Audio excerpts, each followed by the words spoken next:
All right, good evening, everyone. We have a special meeting of the City Council of the City of Cape May. We are here in the Cape May City Hall Auditorium. Today is Tuesday, March 3rd, 2026. The time is now 4:31. Please join me for the Pledge of Allegiance.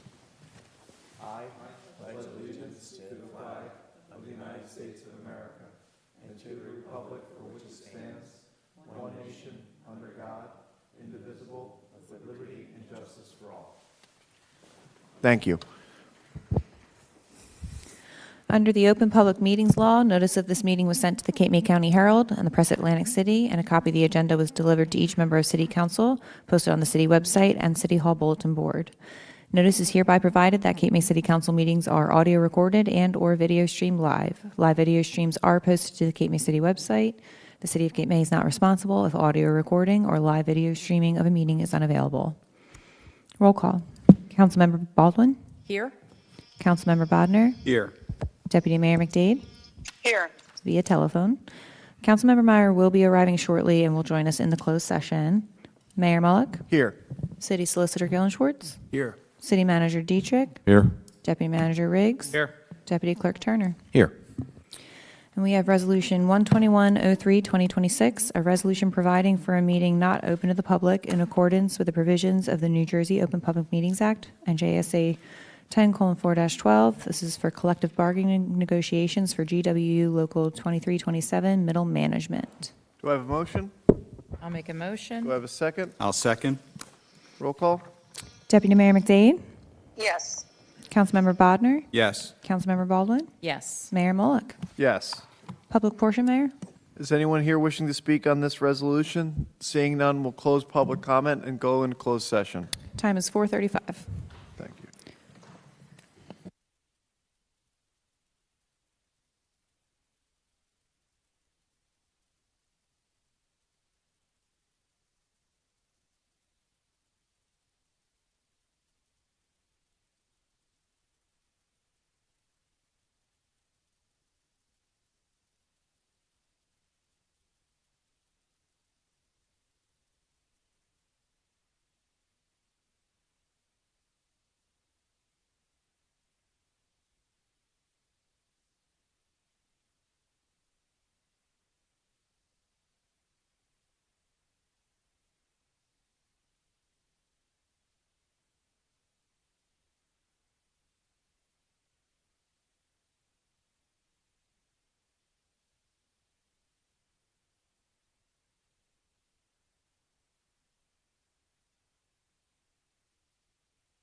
All right, good evening, everyone. We're coming out of a closed session that we need to close, and we will be taking action based on that closed session.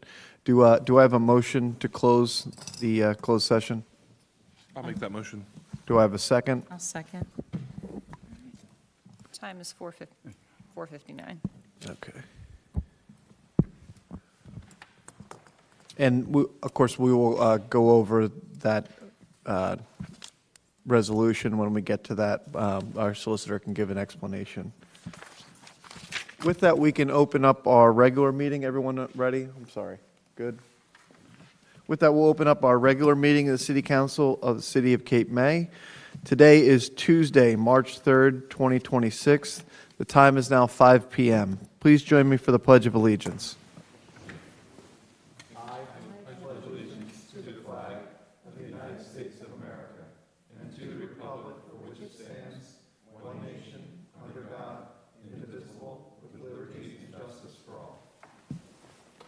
Thank you.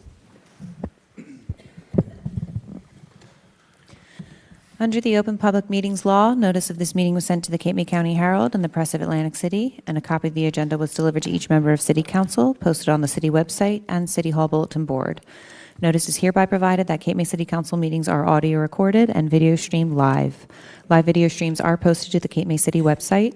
The City of Cape May is not responsible if audio recording or live video streaming of a meeting is unavailable. Roll call. Councilmember Baldwin. Here. Councilmember Bodnar. Here. Deputy Mayor McDade. Here. Via telephone. Councilmember Meyer. Here. Mayor Mullock. Here. City Solicitor Gillen Schwartz. Here. City Manager Dietrich. Here. Deputy Manager Riggs. Here. Deputy Clerk Turner. And CFO Reed. Here. Any additions or deletions tonight, Council? Any additions or deletions? We already have the addition of the contract negotiation on the agenda. Nothing else? No. All right, we can move right into the city manager's presentation of the 2026 municipal budget.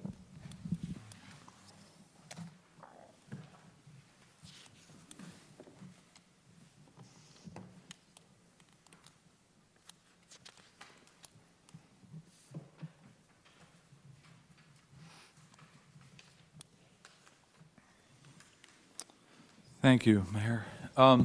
So we're at this fun time of year where we're starting the formal budget process. We've been obviously working on this since last year. It's been great working with our new CFO, Lauren Reed, and going through this process. And she's done a really great job in working with all of our departments. We've met individually with all of our department heads to kind of go through everything. We've started having some preliminary discussions with council. We think we have it in a spot where we're ready to present it to council, and we've prepared some budget books for you, and this is kind of the summary of where we're at. And then over the next, kind of 2 weeks, week and a half, we're going to try to meet with each individual council person to make sure we can address any of your questions. And so if we need to do any final tweaking of the budget before we're actual go to introduction, that's what we'll do. So giving that said, the numbers that you're seeing here tonight, they're draft, they're preliminary. Council hasn't vetted and made the final decision on these. So I'm just putting the big asterisks for the presentation, but this is kind of what we're looking to present for council. We're looking at a current fund appropriation of $29.9 million, just kept it right under that $30 million number for total appropriations. Water sewer utility at 8.5, beach utility at 4.6, tourism 2.4 for a total budget just around $45.5 million. This unfortunately does result in a 2-cent increase in the tax rate for this year. We've done such a great job over the years, council has, in holding that 0% for over for 6 years running. However, it just came to a point where with all the different things going up over the years, it just kind of we ran out of things to tap to add to that additional revenue to make sure that we could stay where we're at and not get further behind and really hitting the fund balance harder than what we have started to. When you look at the budget comparison, And for the current fund, so the number looks different from the previous slide because we exclude the grants, because the grant numbers always change, so you really want to look at the numbers apples to apples. It's really only a 5.5% increase. So that's not really that bad of a percentage increase when you look at healthcare costs averaging up to 8 to 9% of a blended rate, when it's unfortunate we say that's a good number to hit, all over insurances and other different things. So when you look at a general appropriations for salaries, healthcare, and all the other different factors, we're looking at a 5.5% increase. The water sewer appropriations did jump up a little bit higher. We tried to do a little better accounting of some different things, and we'll go over that later. The beach utility up 8%. Tourism, obviously, it says 51%, but when you have a small number and you're just increasing a little bit, percentage-wise is a tough one for that, and we'll kind of go over why that hit that mark. But when you look at the overall total budget, you're looking at about an 8% blended across all of the budgets that we have. How do we get there? We're looking at the current fund revenues. Revenues continue to increase, up over $300,000 from prior years. Again, our surplus has grown to over $14 million. We will be using about $6.5 million of a surplus of that to help fund our budget. Just would like to note, there's $987,000 specifically designed for capital projects. We went over that at the last meeting of the types of projects that we're looking at, including in that capital budget. So that's capital projects that we're not putting towards long-term debt. We're also looking at, for a third year in a row, prepaying off bonds so that they don't go, it kind of shortens the amount of long-term debt. So when you kind of look at that, you're talking about almost $1.25 million that's going directly towards debt reduction and items that we're not putting on for long-term debt between those two things. So I think that's a really important thing to note as we move forward. On the appropriation sides, looking at, it is an increase, but we have to realize, obviously, the salaries is probably the biggest line that hits that, and it's just the people's individual salaries. It's also the pension payments that go along with it and the health insurance costs that go along with that. So it's, when you really look at that, between health insurance going up 8 to 9%, salaries, we tried to hold a lot of our collective bargaining agreements at a 3% salary increase on the collective bargaining agreements. So when you look at all that blended information, we're really trying to work that down. Also, our collective bargaining agreements, we had to really negotiate to kind of keep competitive salaries to attract some of the good employees that can be effective in operating within the city. Debt service, again, was $5.3 million, which is kind of in line. That number's kind of been pretty stable over the budget year. So, when we look at all the different capital projects that we do spend on, that debt service number really stays pretty consistent as a capital payment that we make over the years.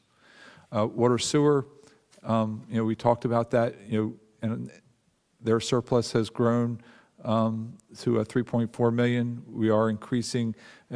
Last year we spent a lot of time doing a allocation of manpower and all across all the departments to really determine where are our employees spending their time, and that's where you see some of the jumps in the different utilities, that a lot of their time and allocation was charged to the current fund when really should have been charged to the different utilities. If you kind of think about it, the tax collector's office, everybody thinks, oh, the tax collector's office just collects taxes.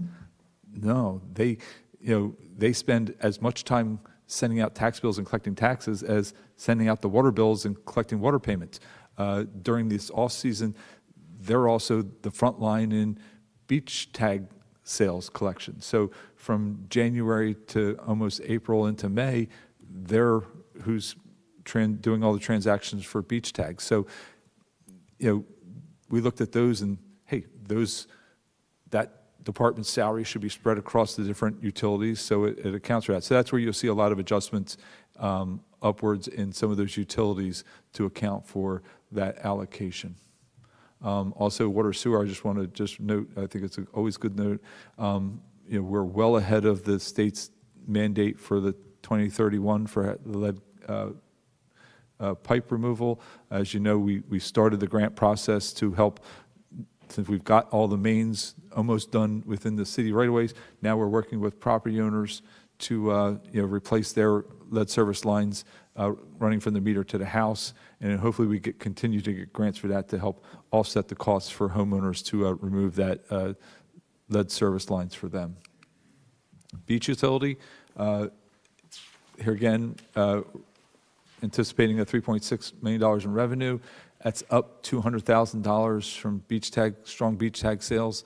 We're going to continue to have a strong, robust beach, and we'll continue to help grow that beach tag sales. We did see some slight decrease in the beach utility surplus. That was just really to kind of help offset some of the reallocation of manpower and operating expenses into the beach utility. Tourism utility, kind of the same story. Their surplus has kind of stayed steady. We are using about $818,000 of their surplus to help balance their budget.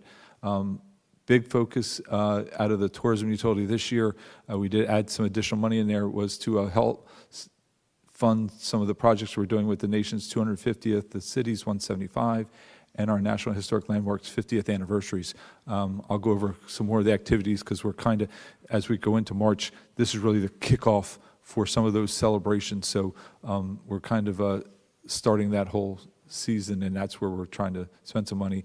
We're also going to have some opportunities. The county has going to be offering some grants to municipalities to help offset some of the funds and opportunities that we're doing for these anniversary celebrations. So we'll be hopefully be able to recoup some of that with some grants from the county.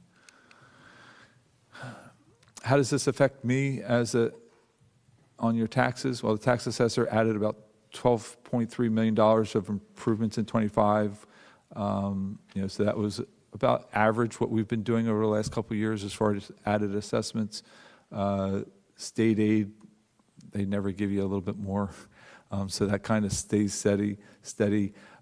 So we're looking at a tax rate increase of 38.1 cents. So on an average home, you're looking at an increase of an average home is around $750,000. So you're looking at a total increase of about $150 per household as this looks into for an average house within the city. And obviously, I always like to make note of that. That does not include any county or school rate change that they may have in their things. Revenues looking forward, as you can see across the board, all of our revenues, year after year have continued to kind of to grow.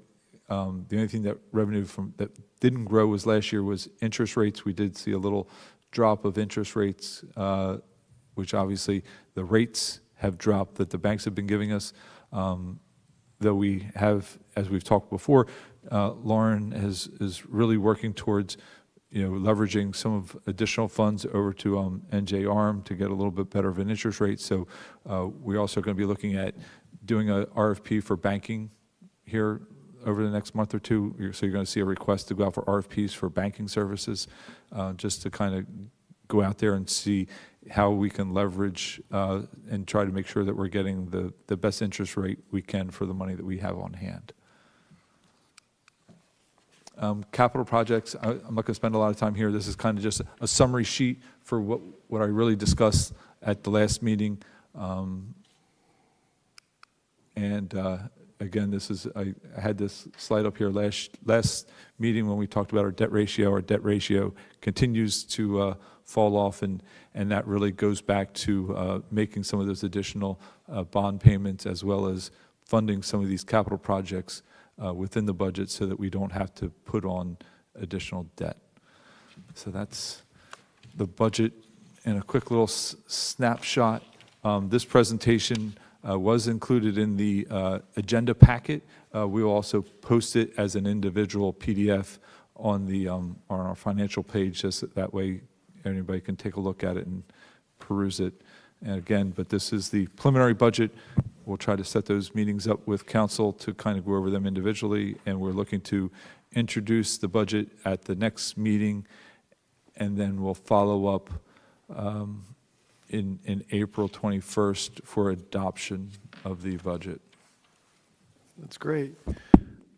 Thank you. So council, if you could reach out to Paul and schedule a meeting and Yep. I'll probably have Hannah send out meeting invites and try to coordinate calendars, and we'll try to get us all situated as soon as we can. thank you, city manager. Thank you, Lauren. We appreciate it.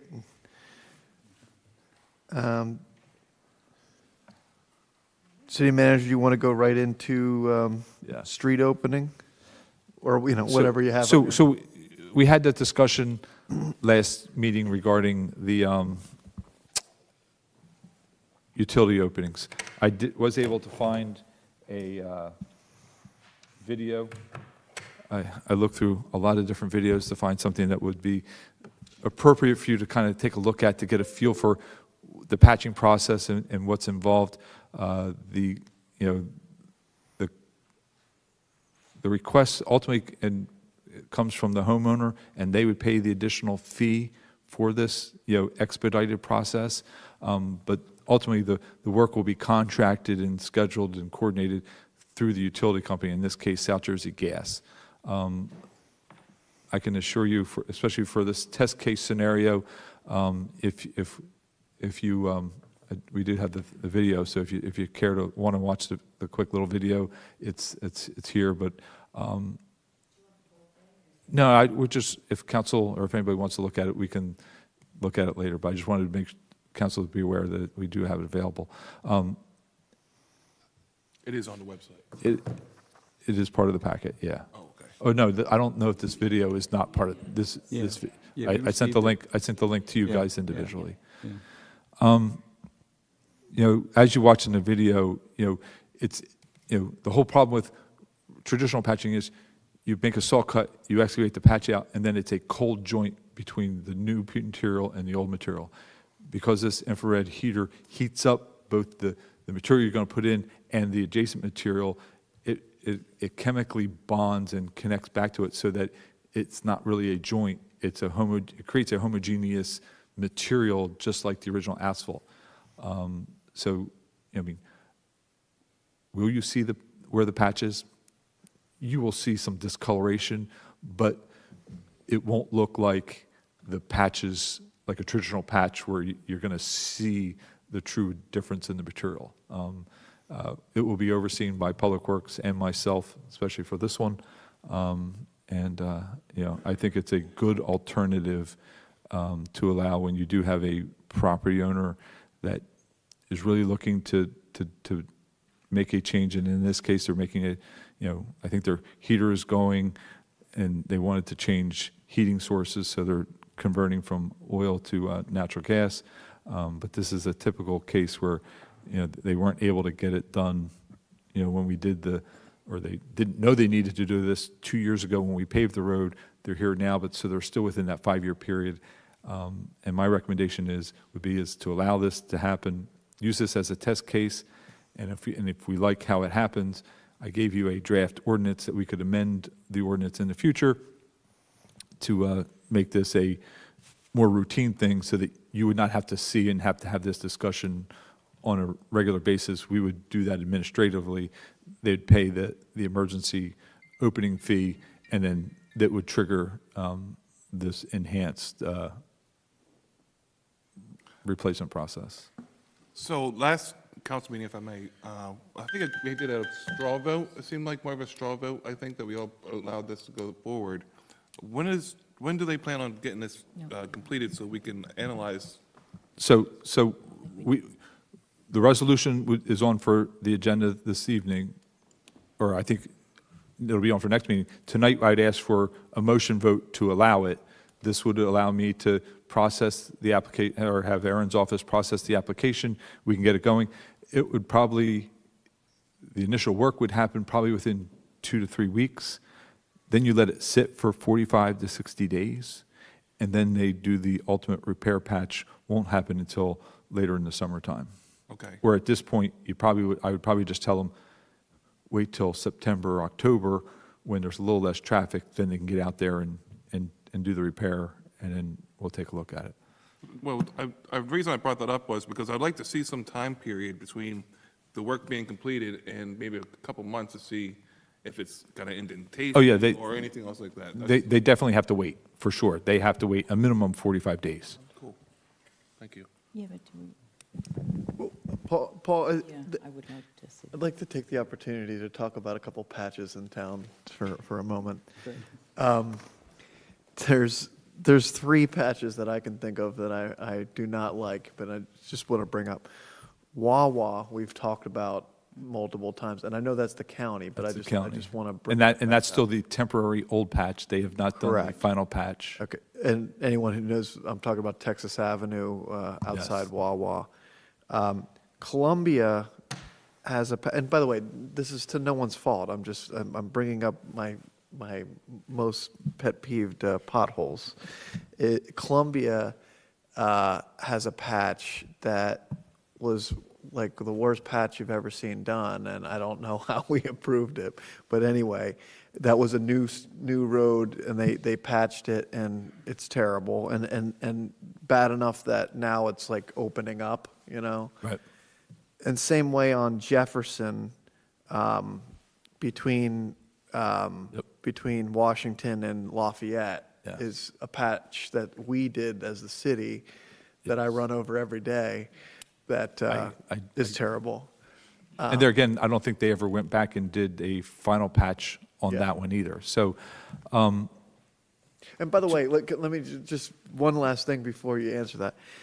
I have driven through a couple towns after this snowstorm, and Cape May by far has the nicest roads. I will say that, but we want to keep them that way. Yes. And a couple of these patches, I just think are like so what not motivating to do more patches is what I'm really trying to say. So what I would recommend is, and I think there's 2 things, and as I've investigated this request, it's allowed me to delve a little bit deeper into the road permit process and how it moves from the request comes in the clerk's office and then how it moves over to Public Works and how Public Works treats it, as well as also the flip side of the patches that are generated by city projects, whether it's the Water Sewer Department or Public Works needing to open something up because of storm water.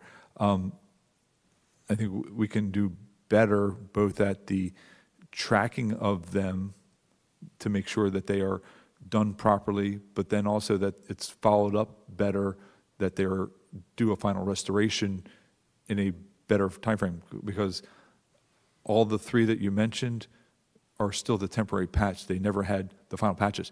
Now, that fell into nobody followed up, like I'll say the Columbia Avenue one, nobody probably followed up to make sure that the utility company came back and did the final repair.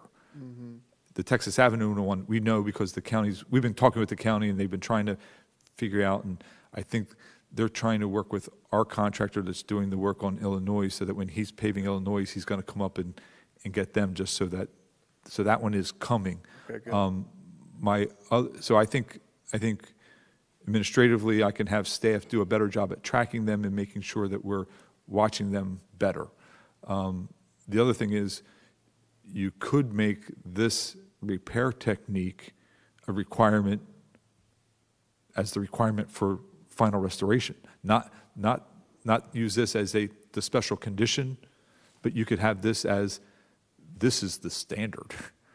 And then you don't have those patches that turn into potholes, because the weak link in that, what creates that pothole is that joint between the old asphalt and the new asphalt, the old and the new asphalt is a open joint. Water invariably leaks down into that, and then obviously in the winter conditions, freeze thaw, water in there, freeze expands, and then that's what creates the pothole. So you would eliminate that as a future thing. So I think that you could we could solve both those problems by allowing this technology and this enhanced repair method as a standard so that it could improve our patching. But also, I think the city needs to do a better job at tracking the patches as they happen to make sure that they're restored properly and done properly. Paul, follow-up question on that, because the way the code's written right now with hardship openings, the restoration requirement is one, curb to curb,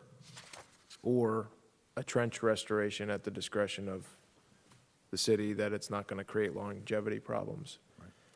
Do you see this infrared as a third option or the option, or? I would say you'd have two options. One, we could direct, like, we did full width repairs. If you recall, when South Jersey Gas came down and did Jackson Street, Yacht Avenue, we told them, hey, you're doing so many repairs in that street, you're paving full width. And that's why we need that ordinance language in that to allow them to say, hey, if you're doing so many patches, the city can require you to pave full width, and so there is no patching. I think that the second option would be to use this enhanced method to do the trench repairs, for all trench repairs. So then you almost get rid of the need for the emergency repair. You get rid of the need of tracking the moratorium. If you just tell every time we're going to do a patch in the street, do it using this enhanced method, then you don't worry about, we're always going to have a good patch at the end when we do it. But the key is, we have to do a better job on the city administration side of tracking it and inspecting it and making sure those patches are done.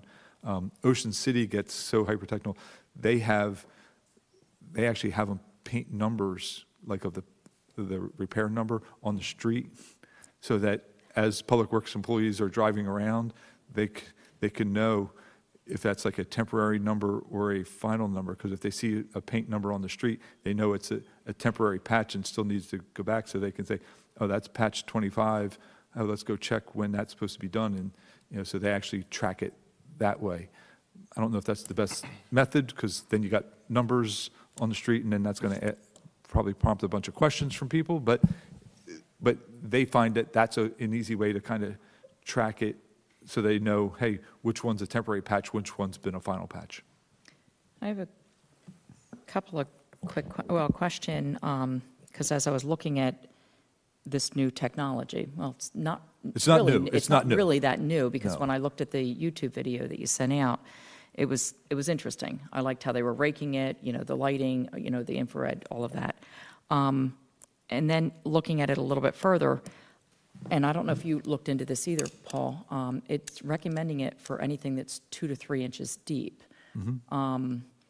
So for anything that would be deeper than that, you'd have to probably do a temporary and then come back. Am I correct with that? Well, you always are going to do a temporary. You're always So going to do You're a always going to do a temporary. Okay. And that temporary is going to be the full depth of the asphalt, usually And then 4 it'll to settle 6 from there? inches in depth. Well, if you compact it properly, see, the whole key to, I'm going to geek out now, you on the Geek us, you get yeah. the city engineer geek method here now. So if the trench is done and compacted properly, in other words, when it's opened up, and if you compact it in proper lifts of the soil, that's where it's not because you need time for settlement, it's because if you compact it properly with proper compaction equipment in the trench and proper lifts, then you won't have settlement. The problem is contractors are inherently wanting to get done quickly, so instead of doing it in 6-inch lifts and compact it, 6-inch lifts and compact it, they throw 1.5 feet in there, compact it, 1.5 feet in there and compact it, and so that you truly don't get true compaction in that thicker lift as you would if you get a smaller lift. I mean, I think we all can kind of appreciate that, playing in the sand and the dirt, walking on it, you can kind of, it's kind of the same thing. But that's why you always want to let them sit for 45, 60 days, so that way Mother Nature and the traffic does that extra compaction for us, and that tells the test of time. So in that, then when you go back in and cut out that temporary repair, so you wouldn't have to go down and do that asphalt down below, because what will happen is when you heat up that top 2 to 3 inches, That It's- seals it's- the edge. It's not only creating a seal on the sides, but it's creating a seal underneath because it's heating all of that area up. So it's sealing underneath, it's sealing on the sides, and it's creating that, if you have a one-by-one hole kind of thing, this unfair thing is you heat up an area 1 foot beyond it, and so that's how it creates that you're meshing everything together. You're not just heating up and doing just the patch, you're going beyond it to create one uniform patch. I'm also wondering, because you were saying if you had a contractor out there that wasn't doing the job that they should be doing, I mean, are we looking at, I don't know, bonding if it, Well, we already collect, so for utility companies, we have funds on hand. The ordinance provides for $15,000 surety bond to remain on hand with the city. So if we do have issues and we say, hey, you got to go out and fix it, okay, you don't fix it, then we would go after, bond? talk with Chris, and we would go after that surety to make the repair. So that stays on hand for both the performance and as a long-term maintenance. So it kind of serves that dual purpose.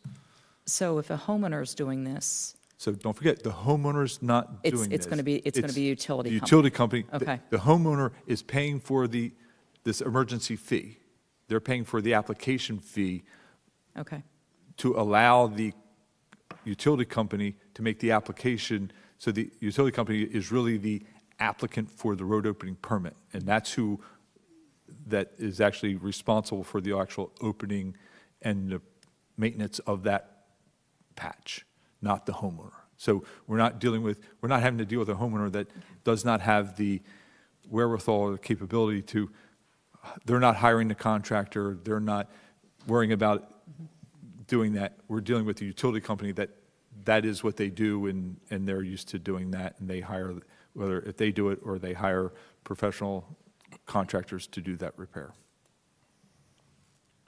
okay. I have one question, if I may, Mayor. The area between Riggins and the Seaview is looking really rough right now, and most of it's due to the storm. So that's on this year's, so they've been working on Illinois and, some of the different streets, they've Stockton,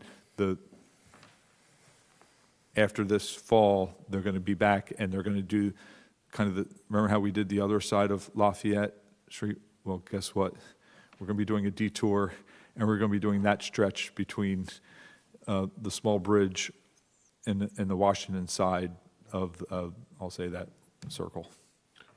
Is there any possibility we can get a temporary patch for some of those? There's like one that's an oblong shape. We can reach out to the county. That's a county jurisdiction, so we can reach out to the county There's a for that. pretty good pothole there. Yeah. And then there's another one as the bend Yeah. creates right between the lines. I always hit that with my tires. Yeah. I'm always going around it. Okay. Yep. So manager, were you looking for some So, approval? so I would like to have, my request would be is if you could have a motion and a vote to authorize this emergency street opening request with this enhanced repair, and we'll follow up with a memorializing resolution at the next meeting. This will allow us to start the process and get all the paperwork in motion so that they can start, and you'll memorialize it at the next meeting. Is that a motion now, Paul? That's what I'd ask for Okay. that motion. Does anyone want to make that motion? Just want to be clear about Begrudgingly. where it is and Yeah, just because we I usually thought- get the resolutions ahead of time in order to vote on something. That's my only concern. We can have it, we'll have the resolution for the next meeting. Okay, That's fine. Is that all right? Yeah, that's fine. okay, We'll have the resolution for the next meeting. thank you, Okay. You're welcome. thank you. All right. City anniversaries? So March starts the, kind of our celebratory process, because on March 10th is the 175th anniversary of the city becoming the official city. So as part of that, we have a lot of different things that we're looking at. On March 10th, we're going to be ringing in the 175 years. We're asking, and we've reached out to all of our places of worship to ring their bells at 2:55 p.m. on March 10th to kind of commemorate that. Technically, I think the time was in the morning, but I don't think anybody's going to want us to ring the bells in the middle of the night, so we're gonna do them at 2:55, and we've asked the churches. So if you're out and about and you hear some churches, I'm gonna probably ask Casey if people driving around want to participate, give a little honk of your horn around 2:55 and kind of join in the fun if you want to. We're also going to be starting 175 photos for 175 years. So please send in your photos of your best times and memories of here at Cape May. It can be of anything, your time at the beach, just walking around, your perfect sunset or perfect sunrise if you get up that early, whatever, 2 feet of snow and laying on the trees and beautiful, serene area, or Christmas in Cape May, whatever it is. So as we get pictures in, Casey and staff will be posting on Facebook and Instagram and social media, and we'll be rolling out 175 best pictures of our memories within Cape May. We're also going to start to collect items. We are going to start and put together a time capsule to be opened at the 200th anniversary of the city. So we'll wait another 25 years and we'll open it up. Maybe we'll wait for a full 50 years, we're not sure. But start dropping off the things that you'd like to drop off into a time capsule, drop it off to my office. We'll put those together. When we get close to the date we're going to put them on in, we'll put all the artifacts out here on council chambers table before a meeting to kind of show everybody what we're going to do. And we'll have a little special celebratory closing of the time capsule and let everybody know when we're going to reopen it back up. We're also starting our wish wall. So a wish wall is it's a movement. It's actually a national movement. Started through the Smithsonian and a couple not-for-profits, and we're going to have our wish wall at the community center. So you can stop by the community center, and they're going to have a kind of a mural wall there that you can just write a little note to the nation, and then periodically we'll upload that information up to the wish wall site nationally. In the community center, if you're looking to, I think there's ways that you can participate digitally through the Smithsonian and get information directly up to them, and they'll have more information about that at the community center. We are also launching CapeMayFirstandOnly.com. That is live as of today. The task force was kind of spearheaded putting that together, and we worked with a local web designer, and they got that put together, and that's live. That's kind of be the calendar of all the events that's going on, both celebratory in nature for the anniversaries, but also just other activities going on in the city, and also different things that are highlighting that highlights Cape May. So we're hoping that could be our future, I'll say, tourism brand logo for the city, to kind of be a marketing tourism location that's all things Cape May. So go and take a look at that. And at your desk, and I do have a box and some laid out over there on the table for anybody in the public, you have I'm going to call it the Commemorative Visitor's Guide. Usually the Visitor's Guide is a co-promotion between the Chamber of Commerce and the city, and the Chamber usually publishes it. This year, Casey Radigan, our Director of Tourism and Marketing, put together the Visitor's Guide, and it kind of highlights everything that's going on, highlights the 3 anniversaries. There is a QR link that takes you directly to the First and Only, and on the last page there is a scavenger hunt that is all Cape May. If you complete the scavenger hunt, return it back to the community center and you'll get a little prize. So it's just a good way to kind of encourage everybody to kind of visit and see what's good here in Cape May City, and obviously we're trying to push the different anniversaries this year. So this is the start of the month. I know May is going to be another big month. I know Lorraine and the HPC have really been working hard on some different historic events. Councilman Bodnar has been working. We're going to be doing we're bringing back a Cape May 5K run. So it's going to be a run through history in the first weekend in May to kind of run through the historic parts of town and kind of get a little history tour as you do your 5K. So got a lot of different events scheduled this year, and I appreciate everybody on the task force and council that helped kind of put these schedules together.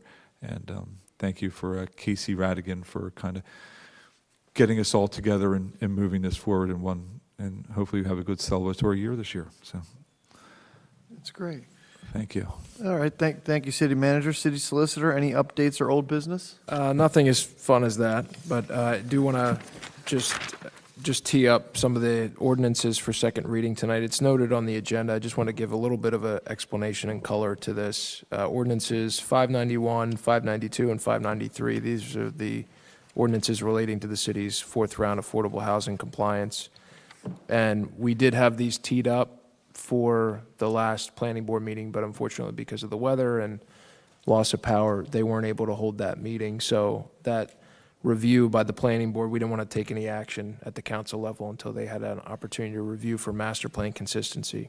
So I think they're planning to continue that review on March 10th.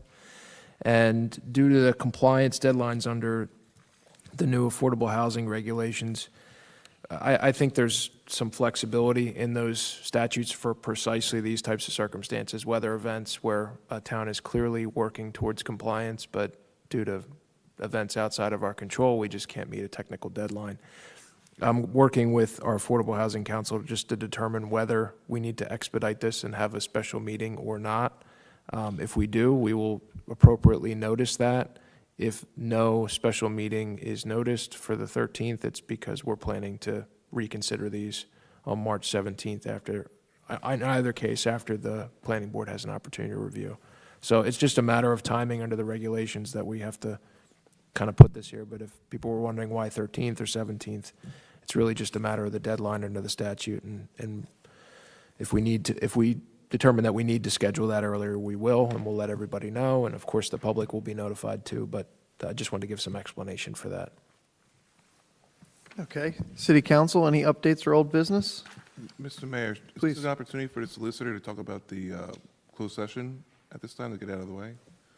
Or if we can wait till the, Oh, sure. I mean, we discussed the GW middle management collective bargaining successor agreement, and that is the additional resolution on that council will all be considering. I think if the manager wants to provide some additional color to that, we can do that when we get to the resolution. Great. Okay. Anything else, council? On to ordinances for introduction.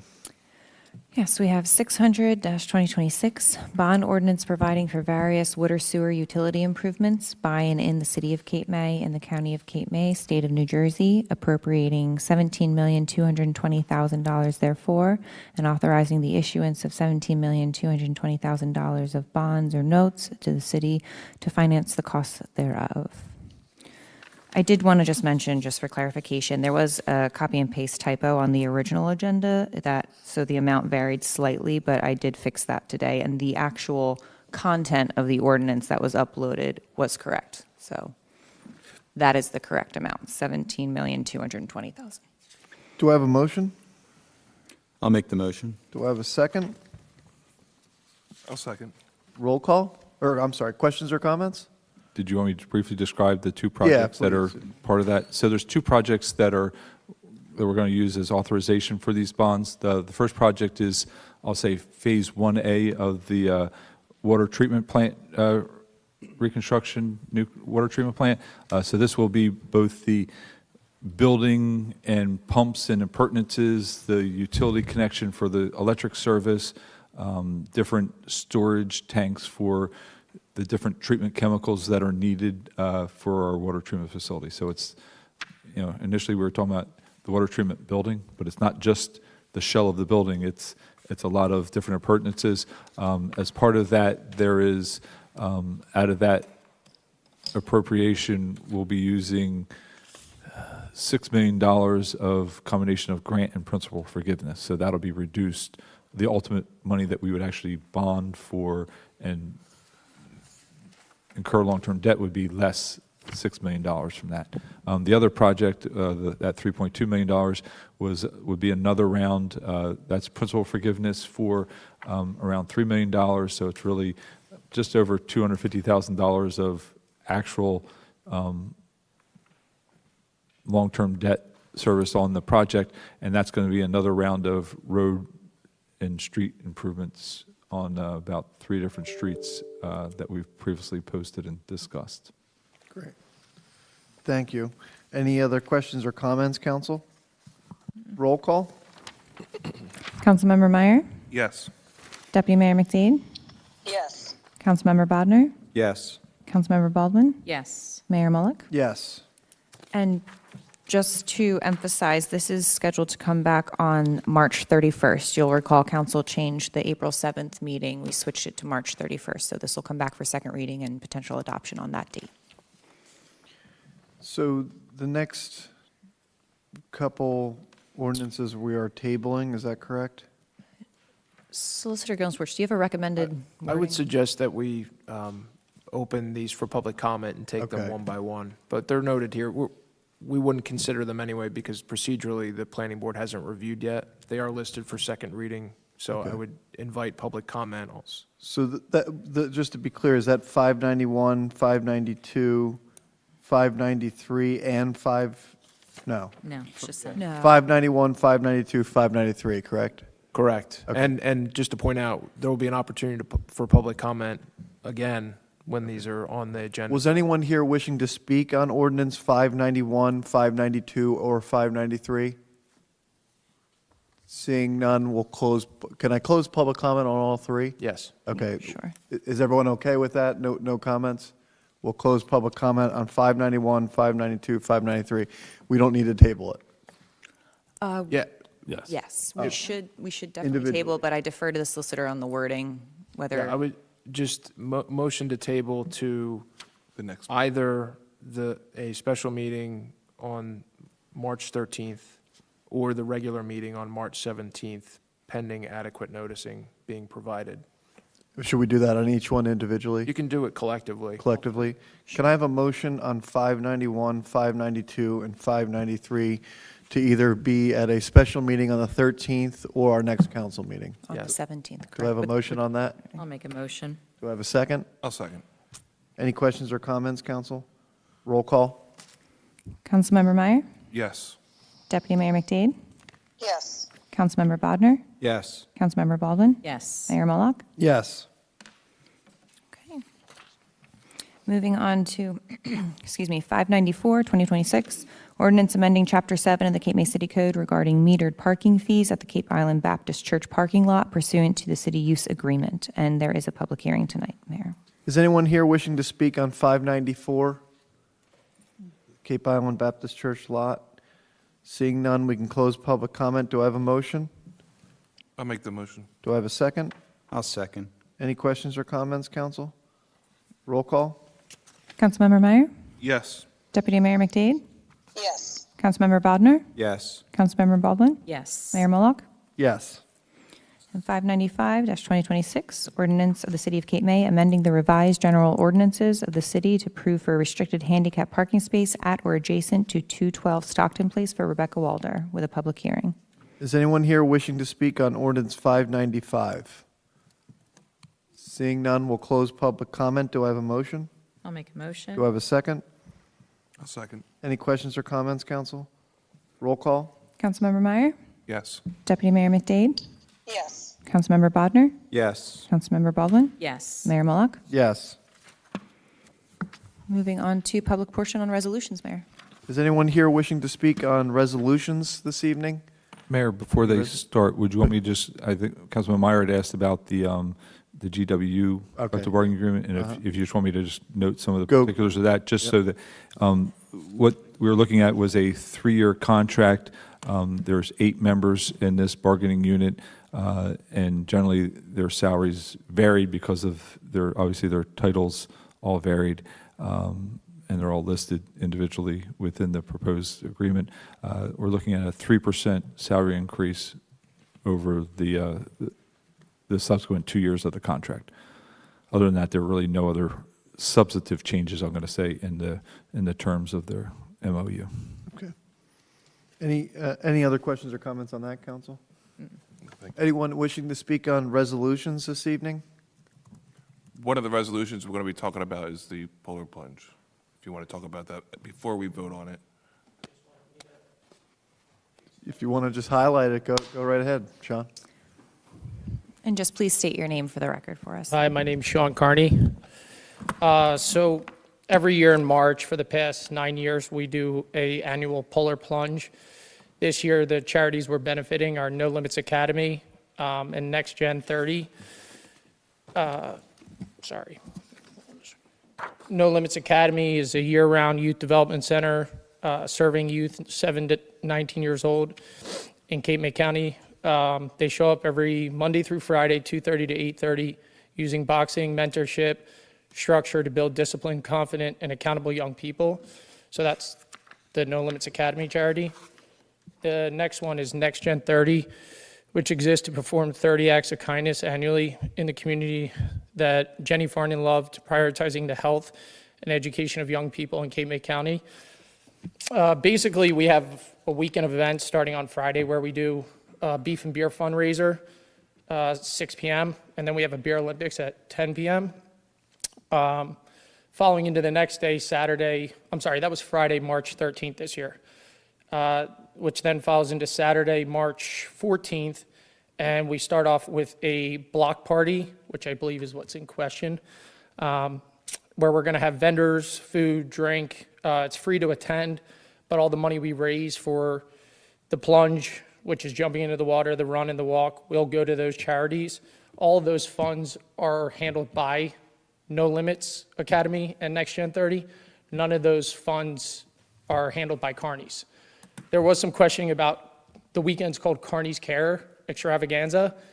That is not the nonprofit. The nonprofit is No Limits Academy and Next Gen 30, which is why they're handling all the funds. So anyone who signs up for those events, anyone who comes to the beef and beer event, the beer Olympics, all those funds go directly to those two charities.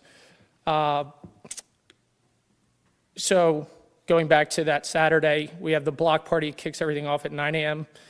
with boozy brunch, and then we have the 5K run and the 1 mile walk at 11 a.m. And then that leads into the plunge at 12:30, which there's an Irish blessing, which the mayor knows very well.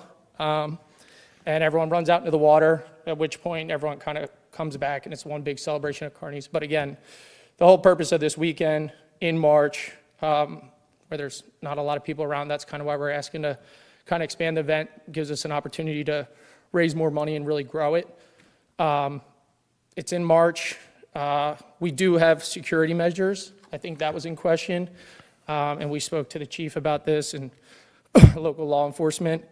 When we spoke to him, we said we'd have 2 security members on each end of the block from Jackson to Decatur, and then local enforcement will take care of the promenade.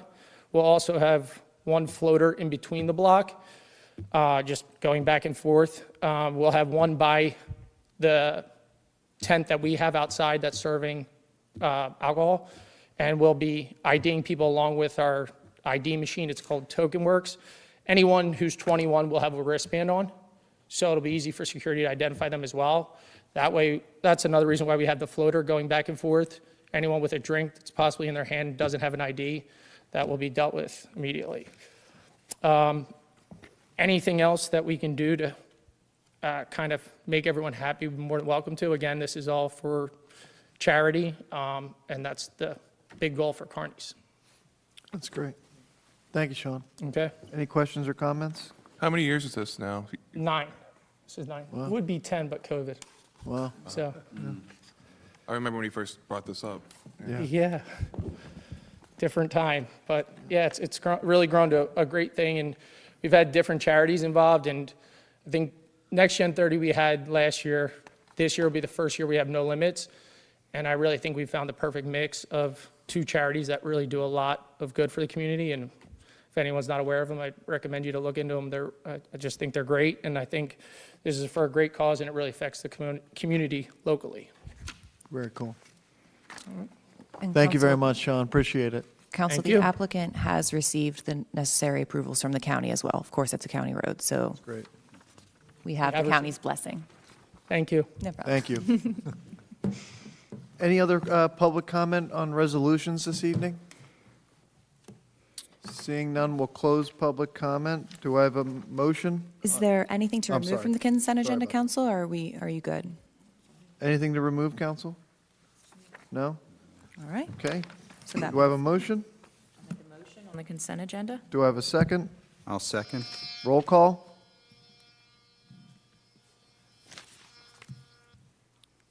Maureen?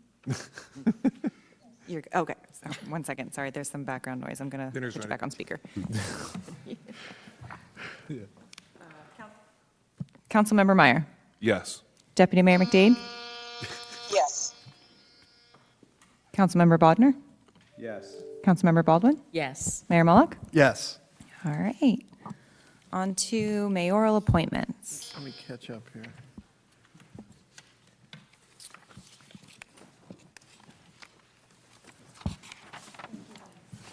Thank you. Good luck. Good luck. Okay. I'm honored to make a couple appointments at the recommendation of a couple council members, and I want to thank these volunteers for their willingness. For the Environmental Commission, Dr. Rose Trefacante as alternate number 2. Thank you, Doctor. Tony McCauley for alternate 1. And moving up is Jennifer Kohler. Thank you very much, Jennifer. So that does fill out the entire Environmental Commission. So thank you. And Steve, thank you for helping find some good people for the Environmental Commission. I think we're missing 1 seat on the Shade Tree Commission. Just for public notice, if anyone would like to join the Shade Tree Commission, we are looking for 1 more appointment. So if you know anybody, spread the word. Thank. And a Has to be residency. Thank It does you. have to be a Cape May resident by state mandate, so. So, Thank Mayor, you. Mayor, I just want to add that, you put out the call as far as 4 members for the Environmental Commission, and there was quite a response. There was a lot of interest, so appreciative of people residing in Cape May being interested to contribute, to the organization. So thank you. And thank you, Doctor. All right, on to new business, city solicitor, Nothing tonight, thank you. city manager. Well, I think I already spoke sufficiently in the first part of the meeting, but so I have nothing left to say. Thank you. Thank you. City clerk. Yes, so it is mercantile season, everybody. We are hopeful that the email containing mercantile license renewal invoices should be going out by the end of the week. Just have to work a little bit more with SDL to tweak it. If anybody does not get an email from my office, likely from the licensing account, by mid-March, please reach out separately, okay? We can always shoot you a separate email. We can mail it to you. We'll find another way. But we are hopeful that they will go out by the end of the week. And of course, they are due back April 30th, everybody. And that's it, council. Okay, council members. Councilmember Baldwin. Just one thing, we've met about the open house that we've discussed here at this table, and that is going to happen on May the 20th. So if you want to mark your calendars. That's great. And it'll be an open house at Convention Hall. Steve and I have been working on this along with Casey and all of the other boards and commissions. Oh, that's great. They'll be represented well there, and yeah, everyone's invited. 5 to 7, I think. Yeah, Yes. That's great. that's all. Thank you. Councilman Bodnar. I just want to highlight, it's been an exciting time for the Cape May Police Department over the past really few weeks. I mean, first, Chief Fashaw was appointed president of the Chiefs of Police Association, someone who absolutely deserves that honor and that responsibility. So it's a really credit to the chief. Additionally, this past Friday, for those that had a chance to attend Captain Bobik's walkout and his final call, I mean, it was just a great event, one to celebrate the career of a 30-year police officer and somebody who's achieved so much, but also just to be present and to be included in such an event was just really neat, and it was great to see a number of his colleagues there from the police department, fire department, other first responders, members of the community, seeing him walk out. It was just, as I said, it was a really, really nice event. And we also, rolling into this past Monday, we had promotions within the police department. Congratulations to Captain Walker, Lieutenant Christinger, Sergeant Mahal, and Sergeant Gibson. They're going to be, they're very well-regarded and accomplished police officers in the department. Their responsibilities are going to be increasing, and we're fortunate to have them, and I'm glad that Cape May is going to continue to benefit from, from their leadership and their new roles, and wish them the best. That's great. Does Deputy Mayor want to?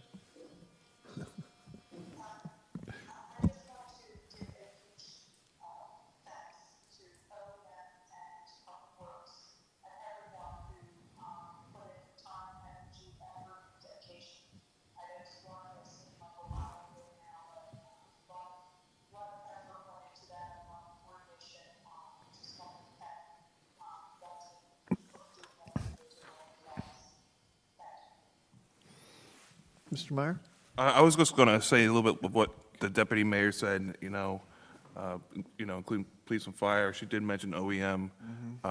It was nice to see, it was a warm feeling to see police officers helping senior citizens out of the house. And it just, just wonderful to see. So thank you. I echo all that, and Councilman Meyer, I saw a couple times out there where there are police officers helping people out of their homes and everything. And it's just so nice to know we're part of a small community that can do that. And again, I echo all the congratulations to the police department. Chief, it starts from the top. Everything you've done has really been awesome, and it definitely has trickled down from there. And a special congratulations to our new sergeants and Captain Walker, Lieutenant Christinger.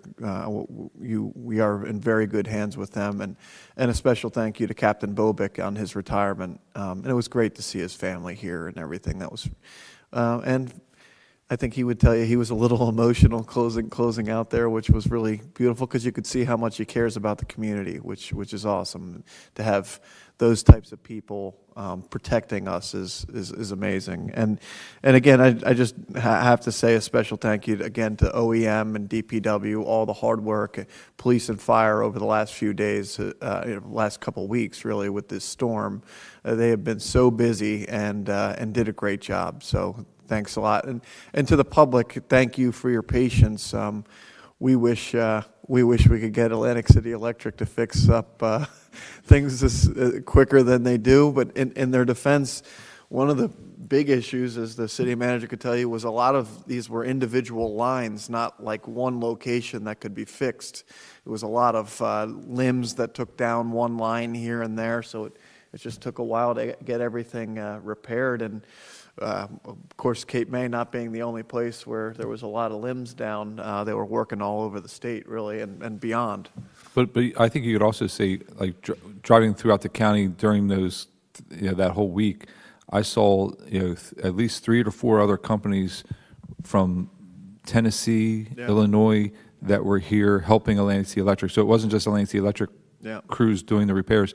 They did mobilize, out-of-state contractors to come in and help them, try to bring back power as quickly as they could. I know it was probably frustrating for some people that were without power for 2-3 days in some cases, but like as the mayor said, it was difficult to get to some of those spots, and I think they did about as best as they could considering the situation.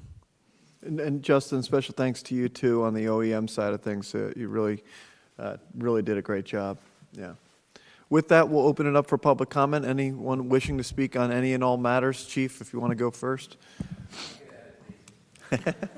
While Chief is coming up, forgive me if I missed it, but did we detail the Class 1 Planning Board appointment, Mayor? The mayor's designation of the Class sorry. 1 Planning Board member? Help me out here. So, Sorry.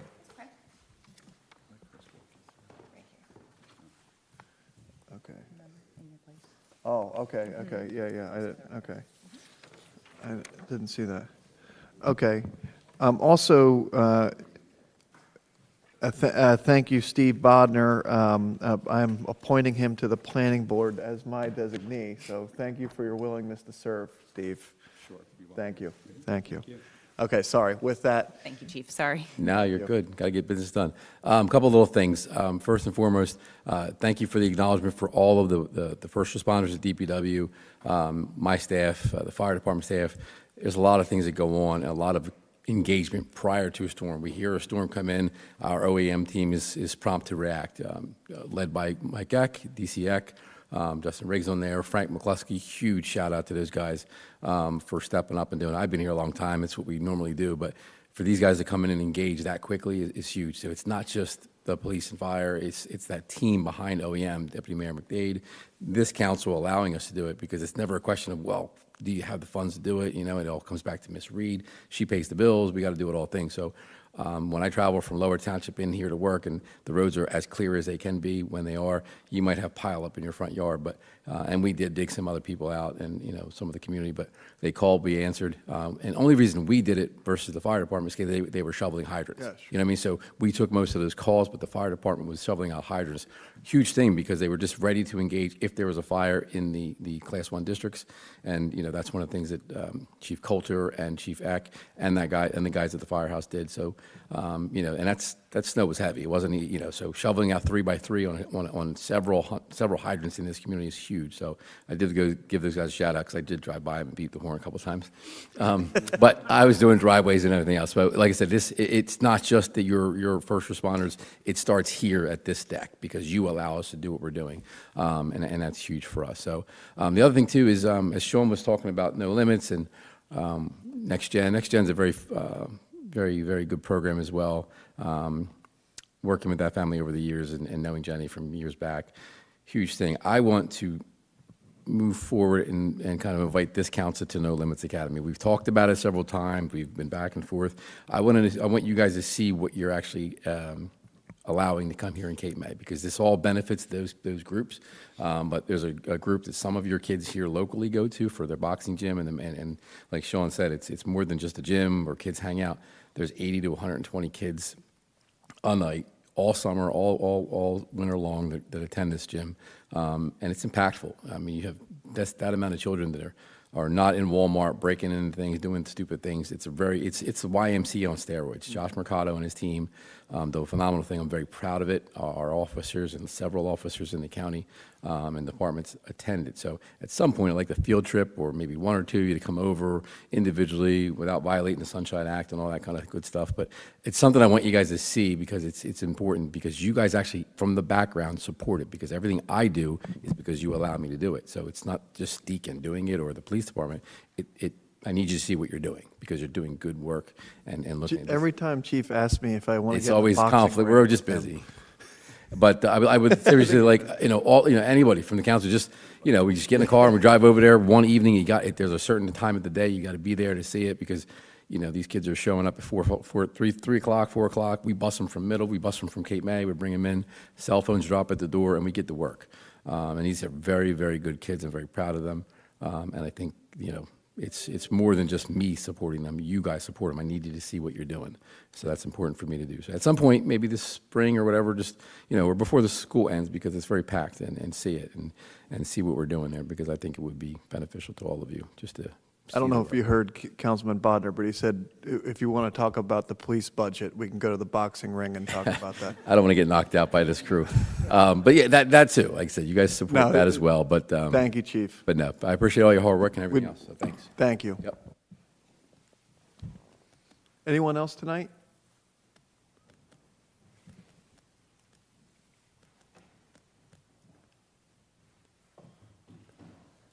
Stacy Sheehan, 928 Columbia Avenue.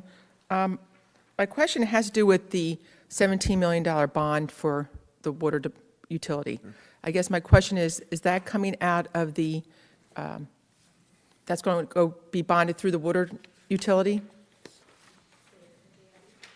I'm sorry, can you get by your mic? I can't. Ms. Reed, go ahead and press that button and bring it nice and close to you, please. Okay. I'm sorry. Could you repeat the question? I wasn't quite sure. Yes, that $17 million bond for the desal building, I guess, and the sewer, that is going to be going through the water utility? Yes. And do we have to have a certain amount in there to cover the cost of the bonds? No, we passed it, we put a supplemental debt statement, I'm sorry, what? a supplemental debt statement. It shows what we're allowed to sort of bond against, and we're well within limits, so. Okay. Did you have to have signed off that the money is available to go for the bonding or anything? Like you do for resolutions for paying certain things? No, it's just the supplemental debt statement that has to be prepared and then submitted to DCA Okay. and to the clerk. So I guess my question now is, I guess, for the council. So this amount, I think it was estimated it was going to cost over 30 million. This is only 17 million. So where's that rest of that money coming from? So we looked at doing this project in phases because obviously, it's going to take that long, but also we're trying to still shore up other funding sources. So for phase one, which is part of the treatment facility, it's going to cover that portion. We're looking at $6 million worth of, I'm going to pull up my thing so I can. It'll cover, we'll have $6 million worth of, $3 million worth of principal forgiveness and another $3 million worth of federal grants to cover that section of it. The next section, we're hoping to have. So that's 10 million, right? I think it was for 14 million? Yes. So we're short 4 million there? And when you were saying different things. And then we're looking at for the, in the subsequent year, we'll be putting forth around $6.5 million, where $3 million will be another principal forgiveness from the New Jersey Infrastructure Bank. That would be for the iron removal treatment process. Concurrently, we're anticipating continue to work with our congressional delegation to continue to get WRDA funding from the Army Corps of Engineers for another $9.5 million. They've committed $500,000 this year to kind of prep their plan, but they feel that in their work plan for next year that they will be able to construct that $9.5 million, and we'll probably have to have a match of another $3 million for that portion of the project. And then the final phase 3 would be rehabbing the old building and removing all of the infrastructure out of that old building, as well as installing energy efficiency measures in solar and emergency generator for the facility, which will have another $2 million worth of principal forgiveness on a $4 million bond. So, Okay, so I guess I want to go back to my first question, I just want to look at phase 1. Phase 1. With the 17 million. Yes, So I guess only 14 million is for the desal plant, correct? correct. And Okay. 3.2 is For the water and sewer. Okay, let's just talk about the 14 million. Yep. So you said, how much in grants and how much is that matching that we would have to put towards? So we're doing $3 million in grants and $3 million in principal forgiveness. So we do you have that grant, is that 3 million that we had to put towards that? There's match to those grants, but we'll be spending much more than that, because we're going to have, I just didn't know what the actual $14 million, how much of it is going to be paid by the taxpayers? 14 million? less 6. So we're saying we're bonding for 14 million, but we're only going to be really using $6 million for the taxpayers to pay towards that? No, the other way around, we're going to get, out of that 14 million, we'll have $6 million worth of principal forgiveness and grants. So then it's 8 million Yes. that's coming out of the taxpayers Yes, for the phase 1 only? correct.